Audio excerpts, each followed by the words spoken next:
बिस्मिल्लाहिर्रहमानिर्रहीम। अस्सलाम वालेकुम। लाखों करोड़ों दुरूदो सलाम मोहम्मद मुस्तफ़ा सल्लल्लाहु अलैहि वसल्लम और आले मोहम्मद पर। मैं हूं उमर दराज गोंदल और आप मेरा फेसबुक और यूट्यूब चैनल देख रहे हैं। आज रात की एक खबर है,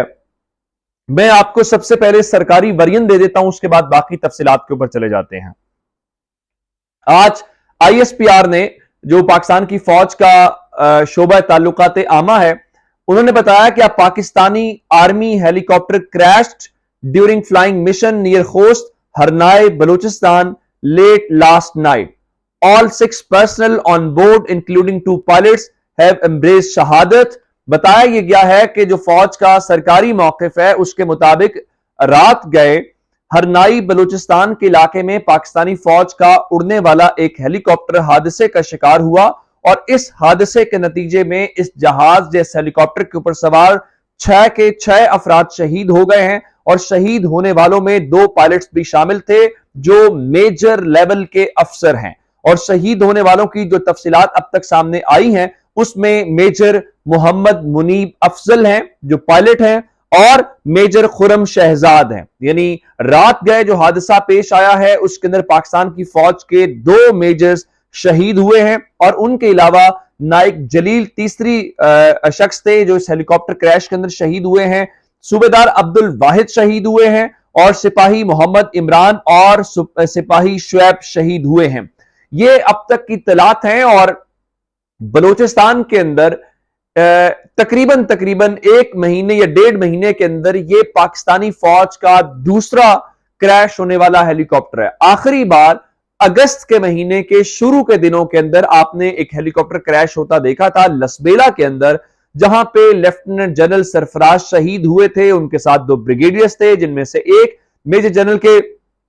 मनसब के ऊपर जिनका अप्रूवल हो चुका था, लेकिन बहरहाल उनकी शहादत हो गई। तो फौज के इन चंद दिनों के अंदर 2 अफसर जो हेलीकॉप्टर्स हैं वो क्रैश होने के वाकयात पेश आए हैं। पिछली बार जो हादसा पेश आया उसमें पाकिस्तान की फौज ने यह बताया था कि उसके अंदर मौसम की खराबी वजह थी जिसकी वजह से वो डिस्कनेक्ट हुए, उन्होंने मेडे कॉल दी थी और उसके बाद भी वो काफी टाइम लग गया उस हेलीकॉप्टर का जो मलबा है उसको तलाश करने के हवाले से। आज के दिन के हवाले से पाकिस्तान की फौज ने अपने एलामिये के अंदर सिर्फ ये बताया है कि इसके शहीद होने वाले अफसरान ये हैं और अगर आपने ISPR की जो मैंने वर्डिंग आपके सामने रखी है सिर्फ क्रैश का लफ्ज इस्तेमाल किया गया है, इस बारे में कोई तफसीलात जारी नहीं की गई कि आया ये हादसा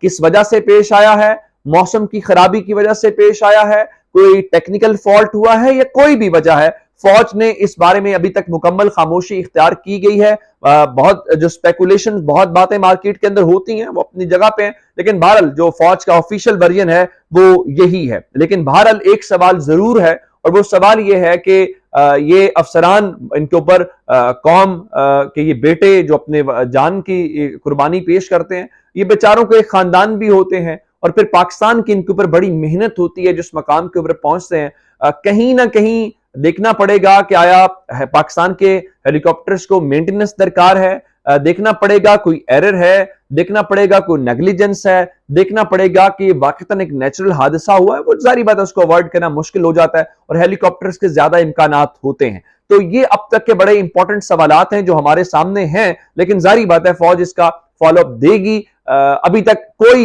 इसकी वजह क्रैश की या इसकी वजूहात या रीजंस के मुतालिक नहीं बताया गया। गो कि हुकूमत की जानिब से और पॉलिटिकल पार्टीज की जानिब से इस वाक़े के ऊपर अफसोस का इजहार किया गया है, जिसमें शहबाज शरीफ ने किया है, पाकिस्तान तहरीक इंसाफ के फवाद चौधरी अब से थोड़ी देर पहले प्रेस कॉन्फ्रेंस कर रहे थे, उन्होंने भी इसके ऊपर अफसोस का इजहार भी किया है। जारी बात है एक ताज़ियत भी उनके अहले खाना से की जा सकती है, लेकिन बात वही है कि अभी तक इस बारे में कुछ मजीद मालूम नहीं है। अब थोड़ी सी खबरें मैं आपको और देना चाहता हूं कि ये मैंने आपको बता दिया है कि हादसा पेश कैसे आया, इस बारे में मुकम्मल तौर पे खामोशी है। शहीद होने वालों में कौन कौन शामिल है मैंने आपको 6 के 6 लोगों के नाम बता दिए हैं। तो ये इस वक्त एक डेवलपिंग स्टोरी है और ये इस चीज को काफी ज्यादा वक्त हो चुका है जो ये हादसे को रिपोर्ट हुए। अब थोड़ा सा सियासी मामले की बात की जाए तो इमरान खान के हवाले से आज इस्लामाबाद हाई कोर्ट के अंदर एक नाअहली का केस था जो मैंने आपको बताया था। एक शहरी ने कहा जी वो इमरान खान की ایک بیٹی ہیں اور عمران خان ان کو قبول نہیں کر رہے، تو اس لیے ان کے اوپر 62(1) لگا کے ان کو نااہل کر دیا جائے، جس کے اوپر آج عدالت نے یہ سوال پہلے تو یہ کیا کہ یہ معاملہ کیوں نہ الیکشن کمیشن بھیج دیا جائے۔ اس کے اوپر عدالت نے کہا کہ پہلے معاملے کے اوپر آپ کو یہ مطمئن کرنا پڑے گا کہ یہ درخواست قابل سماعت ہے، جس کے بعد آگے دیکھا جائے گا، اور عدالت نے 2 ہفتوں کے لیے سماعت اس حوالے سے ملتوی کر دی ہے۔ دوسری جانب اسحاق ڈار شہباز شریف کے سرکاری جہاز کے اندر پاکستان کے لیے روانہ ہو چکے ہیں، اور میں نے آپ کو ان کی ایک ویڈیو سنائی تھی جس میں وہ جنرل باجوہ کے بارے میں گفتگو کر رہے ہیں۔ فی الحال میں وہ آپ کو نہیں سناؤں گا، میں ساری باتیں بتانے سے پہلے آپ کو، میں نے ڈاکٹر اشفاق حسن کی ایک آڈیو کی بات کی تھی، میں ڈاکٹر اشفاق حسن کے بارے میں بتانا چاہتا ہوں، انہوں نے کیا کیا ہے، آئندہ چند مہینوں کے اندر کیا ہو سکتا ہے، پھر اس کے بعد اگلی بات کرتے ہیں۔ ذرا معیشت کا احوال کیا ہے، ڈاکٹر اشفاق حسن جو بول کے اندر امیر عباس صاحب کے شو کے اندر بیٹھے ہوئے تھے، انہوں نے کیا احوال بتایا ہے، یہ بہت سارے لوگ آپ کو آج بتا رہے ہوں گے کہ آج ڈالر سستا ہوا، اس میں کوئی شک نہیں ہے، اور سستا ہونا چاہیے، پاکستان کے لیے جو اچھی چیز ہے ہم سب کو سپورٹ کرنی چاہیے، سٹاک مارکیٹ کے اندر پوزیٹو پوائنٹس ہیں، بہت اچھی بات ہے، لیکن جب حکومت گری تھی اور ان کی حکومت آئی تھی، اس دن بھی بتایا گیا تھا کہ دیکھیں ڈالر ہو گیا ہے اور استحکام آ رہا ہے، اور یہ ابھی آج علی ڈار صاحب نے کہا جی شیر آیا شیر آیا، ٹھیک ہے جی شیر آیا شیر آیا، یہ آپ نے چند دن کے بعد اگر مہنگا ہوا تو پھر آپ نے بتانا ہے شیر کی وجہ سے مہنگا ہوا ہے، آپ نے بتانا ہے کہ آپ کی نالائکی اور آپ کی ناکامی ہے، پھر آپ نے عمران خان کے اوپر نہیں ڈالنا۔ اور اس حوالے سے ذرا میں ان کے اوپر آج اسحاق ڈار کے حوالے سے ایک الیکشن کمیشن کا فیصلہ بھی ہے وہ بتاتا ہوں، لیکن ذرا یہ سن لیجئے ڈاکٹر اشفاق حسن کیا کہہ رہے ہیں۔ دیکھیں بات یہ ہے کہ اگر کوئی ضد میں آیا ہوا ہے کہ ہم نے الیکشن اگست میں ہی اگلے سال کرانا ہے، تو خدا کی قسم کہتا ہوں ملک برباد ہو جائے گا، خدا کی قسم کہتا ہوں ملک برباد ہو جائے گا، ملک برباد ہو جائے گا۔ ایک ضد قائد اعظم نے کی تھی کہ انہوں نے ملک بنا دیا کہ میں ہندوستان کے مسلمانوں کے لیے ایک آزاد مملکت بنانا چاہتا ہوں، اور اس ضد میں انہوں نے ہمیں ایک ملک بنا کر دے دیا۔ یہ ایک دوسری طرح کی ضد ہے کہ جو قائد اعظم کے بنائے ہوئے پاکستان کو پہلے ہی ہم نے تباہ کر دیا ہے، جو بچا کچا ہے وہ بائی اگست تک وہ بھی ختم ہو جائے گا۔ اس لیے ضد کو ہمیں، میں اس کے اوپر فردر کامنٹ نہیں دینا چاہتا، وہ قسم کھا کے کہہ رہے ہیں کہ جن کی ضد ہے ہم الیکشن نہیں کروائیں گے، وہ پاکستان کا بھلا نہیں کر رہے۔ اب اسحاق ڈار کو آخری تجربے کے طور پہ سامنے لایا جا رہا ہے، سوال یہ پیدا ہوتا ہے کہ کیا مفتاح اسماعیل نے اگر ڈیلیور نہیں کیا تو اسحاق ڈار کیا کریں گے؟ آپ تو کہہ رہے تھے کہ اس حکومت کے ساتھ استحکام آ رہا ہے، مفتاح اسماعیل کا ہٹایا جانا اس حکومت کی ناکامی ہے، اور اس بات کا ثبوت ہے ان کے پاس کوئی پلان نہیں ہے، جو یہ کہہ رہے تھے کہ مہنگائی ہے اور ہم